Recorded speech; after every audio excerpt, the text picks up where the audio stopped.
Balance of payment. The balance of payment is a systematic record of economic transactions between resident and non-resident of a country for a specific time period. Let's understand through the example.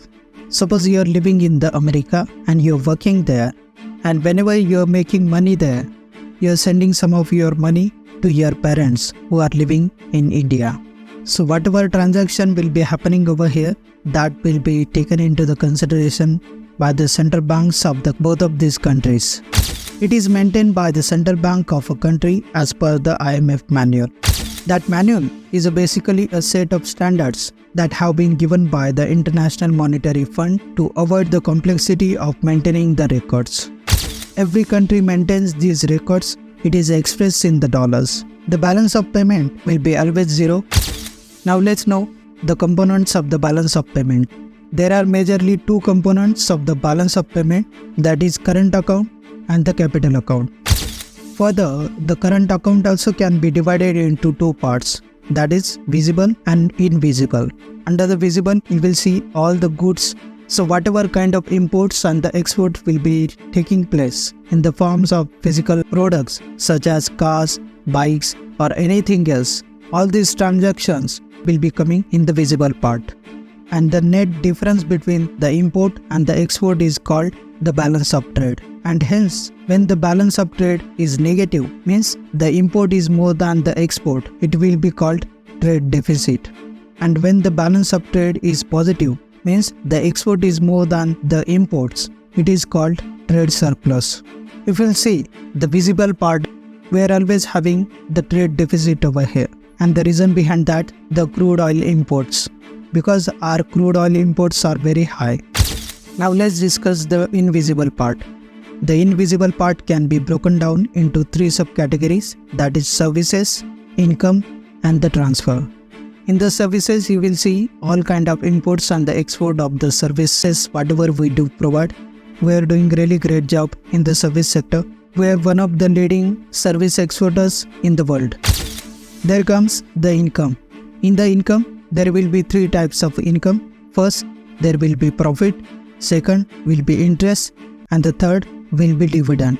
So if we'll see the profit, so whatever company will be making the profit, that will be coming over here. And the interest, whatever interest will be paid or whatever kind of income will be generated in the form of interest, that will be coming over here. Whereas the same way, whatever kind of dividends that will be generated through the investment, they will be coming over here. Now let's discuss about the transfers. It includes gifts, donations and the remittances. Whatever kind of gifts we do receive or send to the other countries, all these transactions will be counted over here. If you see the donations, so whenever we are receiving donations or providing donations to the others, all these transactions will be taken into the consideration over here. Thereafter, the remittances. If you see the Indian diaspora that has presence in most of the part of the world, and hence we are also one of the leading remittance receiver in the world. Now let's discuss about the capital account.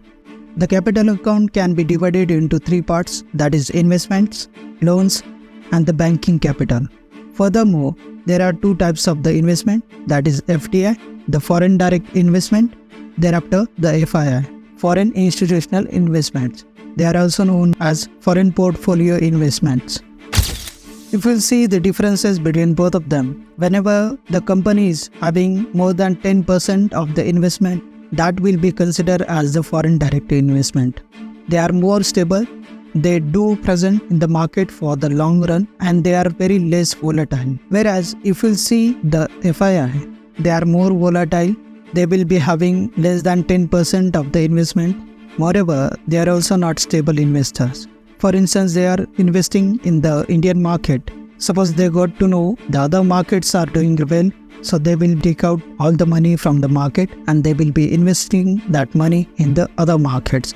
If we compare both of them, the foreign direct investments are more safer than the FII. Now second type, that is loans. There are two types of the loans. First is sovereign loans, second is the commercial loans. Sovereign loans are the loans which are taken by the government, whereas the commercial, these are the loans taken by the private players. All this money will be coming over here. There comes the banking capital. It majorly includes the NRI account. All the leading banks provide these facilities to these kind of people.